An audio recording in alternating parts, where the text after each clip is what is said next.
Inilah kisah Presiden Jokowi pernah membuat 16 negara anggota G20 dengan kekuatan ekonomi terbesar dunia terpaksa harus gigit jari. Kejadian itu terjadi di Roma, Italia pada tahun 2021 lalu. Ruangan pertemuan dan agenda sudah mereka persiapkan. Ke-16 negara itu sudah masuk ke ruangan dan menanti kedatangan Jokowi. Namun mereka terpaksa harus bubar seketika lantaran Presiden Jokowi tiba-tiba balik badan tepat di depan pintu ruangan pertemuan. Jokowi memutuskan untuk batal hadir seketika karena mencium aroma kurang sedap. Kisah tersebut diungkap sendiri oleh Jokowi pada Kamis 23 Desember 2021 lalu. Cerita ini memang tidak banyak diekspos di media, namun dibenarkan oleh sejumlah menteri Jokowi. Jokowi pun lantas menceritakan sepenggal peristiwa yang dialami Indonesia pada perhelatan G20 di Roma, Italia tahun 2021. Pada kesempatan itu, Jokowi digiring ke sebuah ruangan bersama 16 negara lain untuk menandatangani sebuah dokumen kerjasama yang ia belum baca sebelumnya. Dalam pertemuan tersebut, setidaknya ada 16 negara yang akan menekan kerjasama rantai pasok global. Jokowi yang mendengar hal itu bahkan sempat terpincut untuk mengikuti perjanjian tersebut. Kemarin kita di G20, 16 negara sudah kumpul untuk tanda tangan mengenai global supply chains. Ya, akhirnya wah bagus nih kita ikut. Namun setelah membaca detail kerjasama, Jokowi memutuskan untuk menarik diri dari perjanjian tersebut.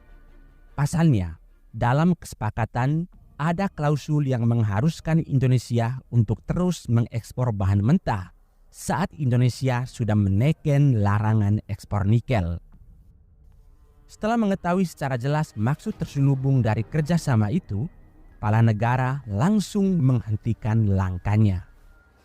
Begitu baca, waduh ini kita disuruh ekspor bahan mentah lagi ini. Begitu mau masuk ke ruangan, kita nggak ikut. Seketika juga, semua anggota forum yang ada di dalam ruangan satu persatu keluar. Pertemuan buyar dan bubar. Jokowi pun menegaskan bahwa pertemuan itu rupanya sedang mengincar Indonesia. Hal itu memang terbukti saat dirinya menolak untuk ikut tanda tangan, temuan pun batal. Semuanya bubar nggak jadi, yang namanya ini. Hanya gara-gara kita nggak mau tanda tangan semuanya jadi buyar lagi. Karena saya tahu juga ini yang diincar sebenarnya kita aja. Ya keberanian seperti itu yang kita kadang-kadang membayangkan, waduh nanti kita di-ban di sini, di-stop di sini, di WTO kalah. Kalah ya nggak apa-apa lah kalah. Tapi kalau kita nggak berani nyoba, coba. Kapan kita akan melakukan hilirisasi, kita akan stop ekspor raw material. Sampai kapanpun kita hanya menjadi negara ekspor bahan mentah. Padahal kalau kita jadikan barang jadi, bisa lipat 10 kali lipat added value-nya. Nikel saja itu. Jokowi menegaskan dibutuhkan keberanian dalam mengambil suatu kebijakan. Apalagi menurutnya, posisi Indonesia dalam hal ini memiliki peran yang cukup besar.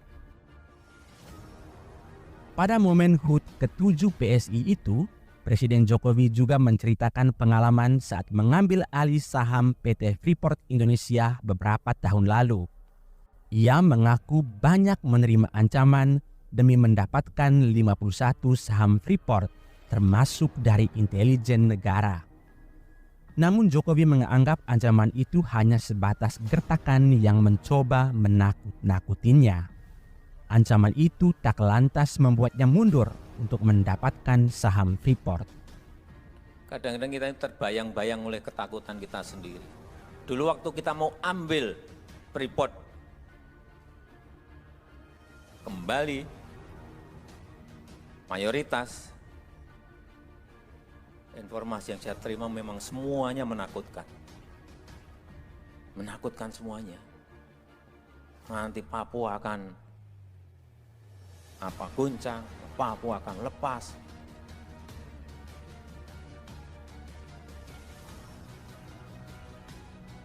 Amerika akan marah.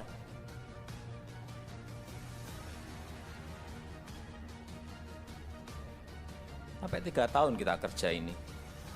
Dan menterinya maju mundur, maju saya gitu kan. Jangan maju mundur, maju.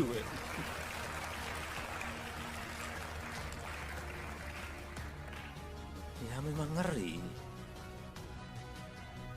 Menurut Jokowi, Freeport berjanji untuk membangun smelter dan melakukan hilirisasi tambang.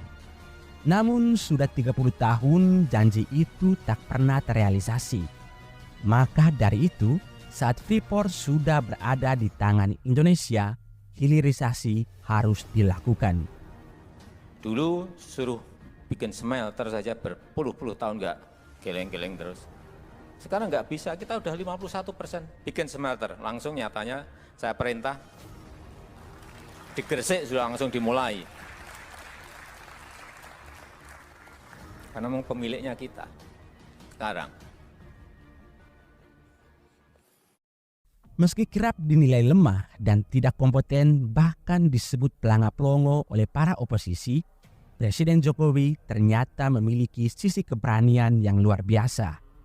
Dengan keyakinannya untuk berpihak kepada rakyat, dia tidak takut sama sekali dengan ancaman ataupun tekanan dari para elit maupun mafia yang menjadi backingnya.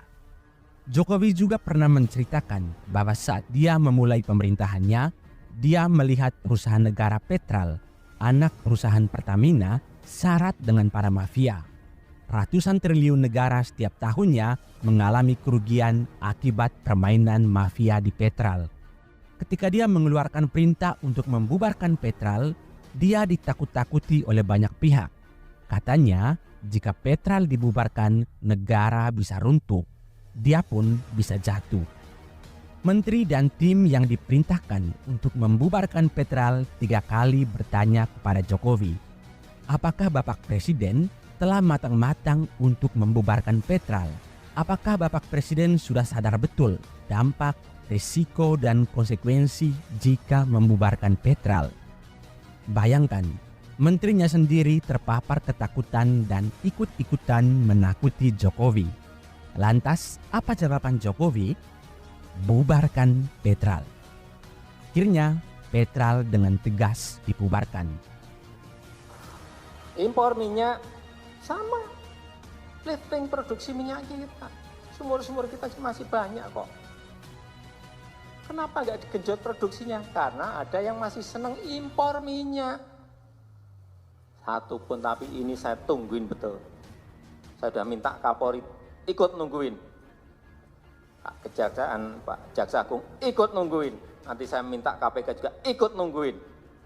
Harus rampung. Pekerjaan besar ini harus rampung.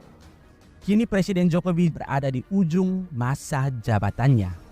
Tak lama lagi, kita akan kehilangan sosok pemberani yang mempertaruhkan segalanya demi Indonesia.